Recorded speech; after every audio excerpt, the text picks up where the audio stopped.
Okay, and we are live. ¿Qué tal, amigos? Stuart here from Spain Speaks. Another live stream today, Tuesday, I think it is, the 6th of December, 7:35 p.m.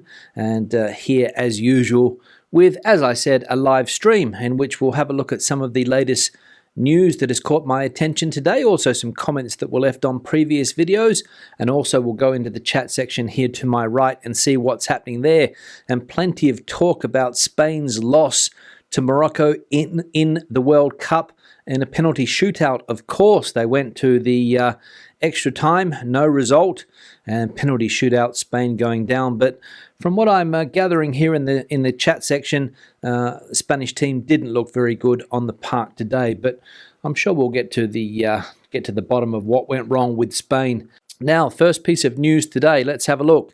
This one here about Spain's water wars, and Ximo Puig threatens to take the cut in the water transfer to court after being left alone in the PSOE party. His colleagues have abandoned him. Alicante has long been harbouring a sense of grievance that only exploded in recent months.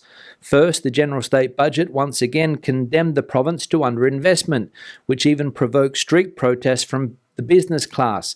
And now, the cut in the Tajo Segura water transfer has once again left the Valencian president Ximo Puig in a difficult situation, unable to defend a vital infrastructure for the Alicante countryside in front of the Spanish government. The loneliness within the party on this issue, in which the thesis of the president of Castilla-La Mancha, Emiliano Garcia Paje, has prevailed, has led Puig to threaten to go to court. Yes, so the Alicante region here in Spain, water problems at the end of the day, because where does the water come from to Alicante? And as we can see here, the Tajo Segura water transfer, important for that area because it brings water to that very dry part of the country, one of the hottest, one of the driest parts of the country, the Alicante-Murcia region. And of course, without that water coming from another part of the country down to Murcia or Alicante, very, very dry indeed. And that's the problem, underinvestment in that part of the world. I looked into it a little bit earlier this afternoon, and apparently the aqueduct, if you like, that was to take water down there was badly done. So the planned amount of water never really got to Murcia, or doesn't get to Murcia. And people in the north of Castilla-La Mancha, where the water comes from originally, the Tajo region, also complain that it is not the best infrastructure. So that's the problems here, and those water wars starting again with Mr. Puig threatening to take other parts of Spain to court over this water. So that's it. One of the biggest growing areas in the country, Alicante, Murcia, also a growing country, but also an important vegetable growing area, fruit growing area as well, and they need water. But where will it come from? That's the question. Now, next piece of news, this one here, the end of the fuel subsidy is coming. These are the government's plans. On the 31st of December, the 20 cents per litre fuel subsidy or rebate for the entire population will come to an end. Everything indicates that it will cease to apply to all users. The government is studying how to cut the subsidies and redirect them towards the lowest incomes. The first vice president of the government, Nadia Calviño, announced in October that they would evaluate the decision between now and the end of the year. We are going to see between now and the end of the year how the fuel situation evolves to see if this measure, which in principle ends on the 31st of December, should be maintained for everyone or if it should be focused on a more affected group, she assured. The truth is that last week the average price of fuels in Spain continued to fall, dropping by almost 3%, and already places petrol and diesel below the prices prior to the 20 cents per litre rebate approved by the government as of the 1st of April. So I'm sure that a lot of commuters or car drivers here in Spain will be upset when that fuel rebate disappears and is passed on to the most needy people in this country. Not sure how the government's going to classify the people that will be able to get this fuel rebate come the 1st of January, but for the entire population, anybody here in Spain, as we know, can fill their car up and get that rebate. You don't have to be a Spanish citizen. You don't have to be a Spanish taxpayer. You just go to a petrol station in the country. So you could be French, you could be from Andorra, you could be from Portugal, maybe from Morocco. Come over on your way to France and fill up and get that 20-cent rebate. But as we saw there, coming to an end on the 31st of December. And I, for one, have been grateful that the fuel rebate has been in place for the last 6 months or so. 20 cents per litre discount, because those prices were very, very high. Still are, in my opinion, still expensive to fill up the car currently, especially diesel, which has seen that the price of diesel go above gasoline or unleaded petrol quite substantially over the last few months. So, yeah, a bit of a shame that it is coming to an end, but we'll see what the requirements are to continue with that fuel rebate. Obviously, incomes and things like that, you have to earn less than a certain amount, I imagine. That's what the government will do. But how they enforce it is another question. That is what I'm waiting to see. Now, as I mentioned, today, public holiday here in Spain. What are we celebrating? That's the question. A lot of people don't know. But the 6th and 8th of December are public holidays in Spain. This week there are 2 public holidays in the working calendar, Tuesday the 6th and Thursday the 8th. Both days are applicable in all autonomous communities, as they are 2 national holidays that cannot be replaced.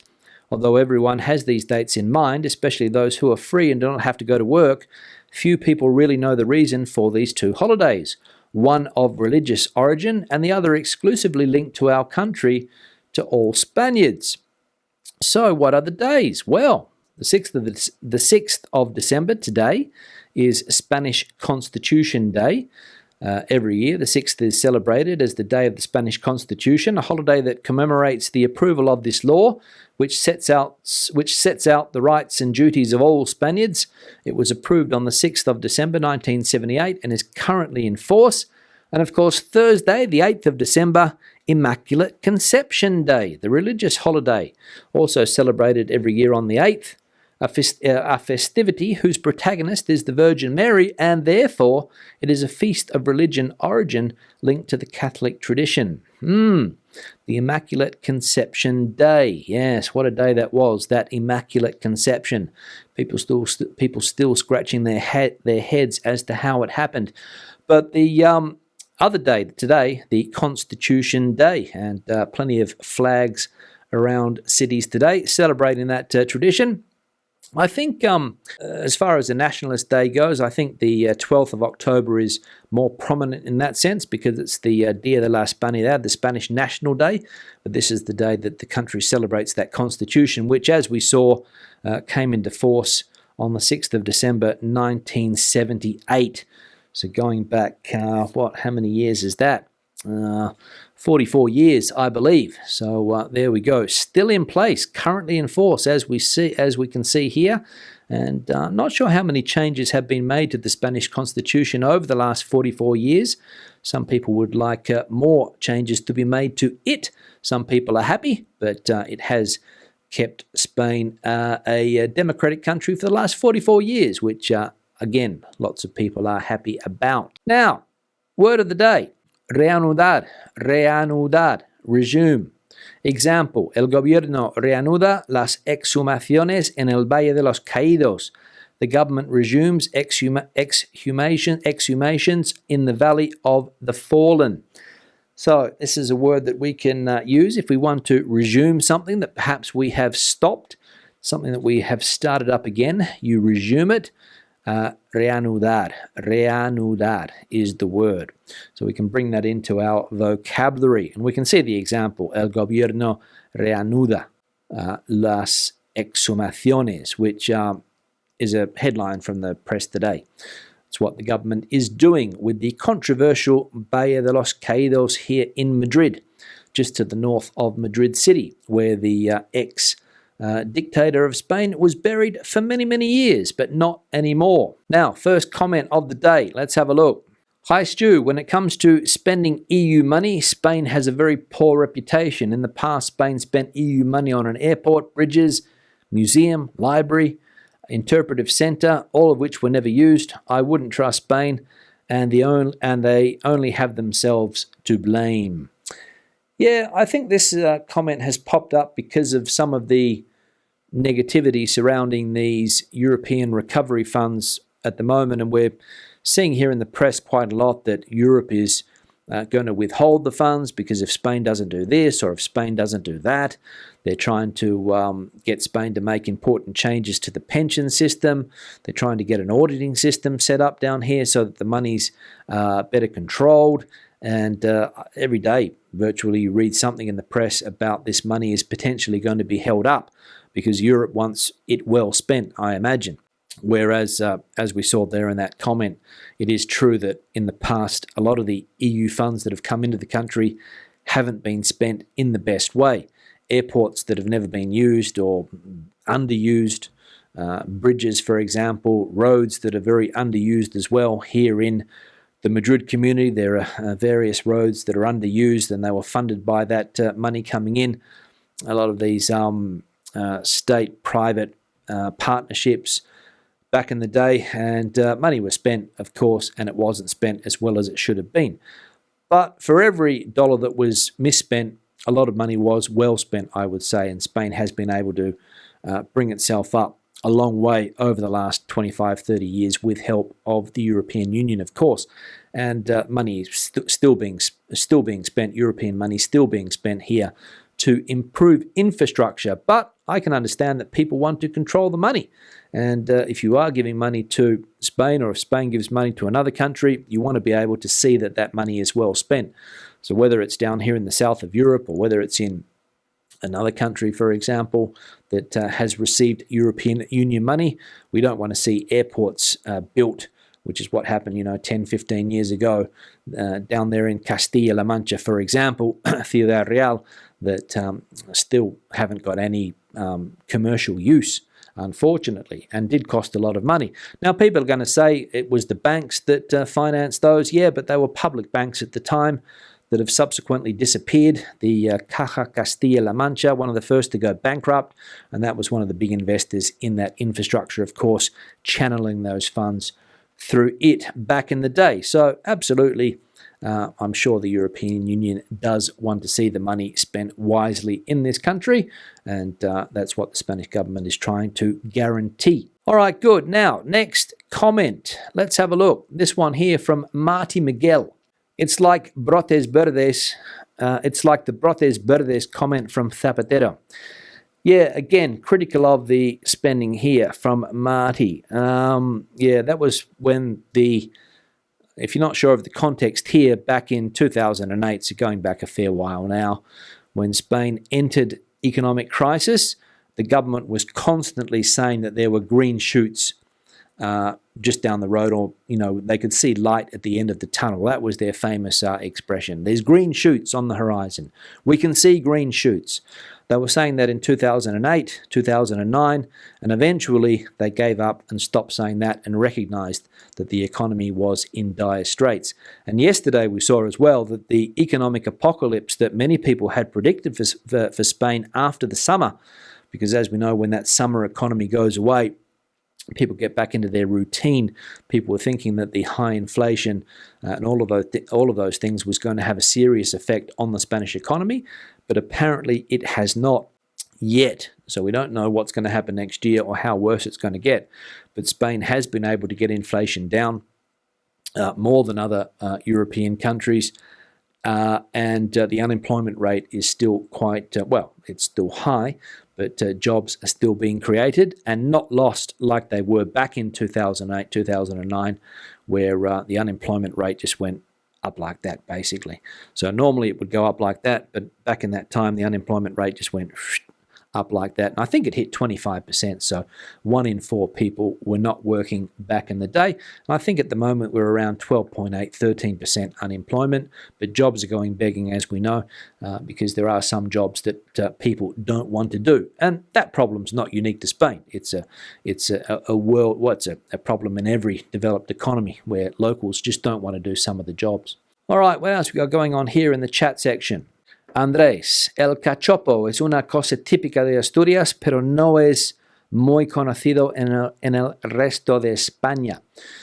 Now, the famous cachopo, if you're not familiar with a cachopo, it is as Andres mentions there. It's a dish originally from the north of Spain, Asturias, and Dave and myself went to a Asturian restaurant. We went to an Asturian restaurant the other day, and somebody said, "Why didn't you order cachopo?"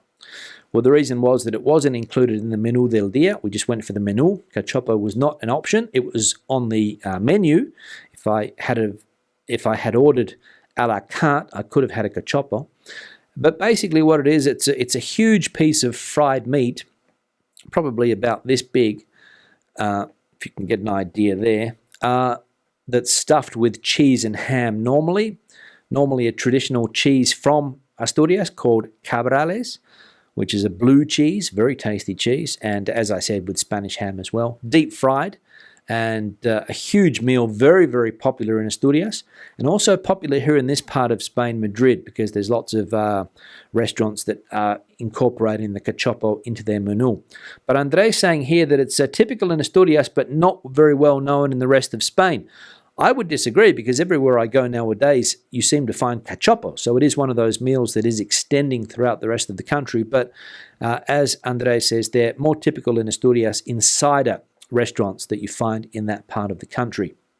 Typical in Asturias, cider restaurants, that's what people like to drink, and cachopo, a big meal. And the meal that we had the other day, or the first course that I had, fabada, which is like a bean dish, also a popular Asturian dish. So Asturian meals, very, very big size meals. You get more than you can eat every time you go to a restaurant, or an Asturian restaurant, or a restaurant in Asturias. You get more than you can eat, but that's what they're like. That's their characteristic. Those Asturian restaurants give you plenty of food, and also in Galicia as well, you get big meals on your plate. So thanks, Andres, for pointing that out. Another comment. Let's have a look here quickly. We're up to the 34-minute mark. There are over 500 empty hotels in Spain now. We, the British, aren't going to Spain anymore because we've been treated like crap. Because of this, there will be an enormous loss of tourists in Spain. I hope Spain collapses because of this. Now, Margaret's very irate for some reason. Not sure what it is. But obviously hasn't read that this year was one of the busiest years on record for tourism here in Spain. And the biggest amount of tourists, Margaret, came from your country, the wonderful United Kingdom. 20% or 20.1% of the total amount of tourists coming to Spain this year were from the United Kingdom. So it's not keeping people away. And there are 500 empty hotels in Spain now. Don't know if that's true or not. All I know is that the hotels that are open are doing a booming business, and they did last week. And I highlighted this comment again because I can't imagine why people fall into the trap of all of the anti-Spain propaganda that some press in the UK is pouring out on basically a daily basis. Every day you can read a story in the British press. Living in Spain is absolute hell. Spain this, Spain that, Spain this, Spain that. But yet people still continue to come to this country from the United Kingdom in their droves. So Margaret, I would like to say that you are wrong with your comment here.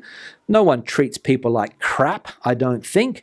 Maybe there are some rules and regulations that they want to put in place to stop loutish behaviour, which I imagine is one of the reasons why people are getting angry. They can't walk around in their football strips and drink 10 pints and run amok on the streets of Palma de Mallorca. That could be one of the reasons. But I think in general the relationship between the two countries is still quite good. English people are respected down here in Spain, or English speakers in general. And I'm sure it's reciprocal in the UK as well for some people. But what you're going on about here, Margaret, I've got absolutely no idea. And let's hope that your prediction doesn't come true, or your hope doesn't come true, or your wish doesn't come true, Margaret, and Spain does not collapse because of this.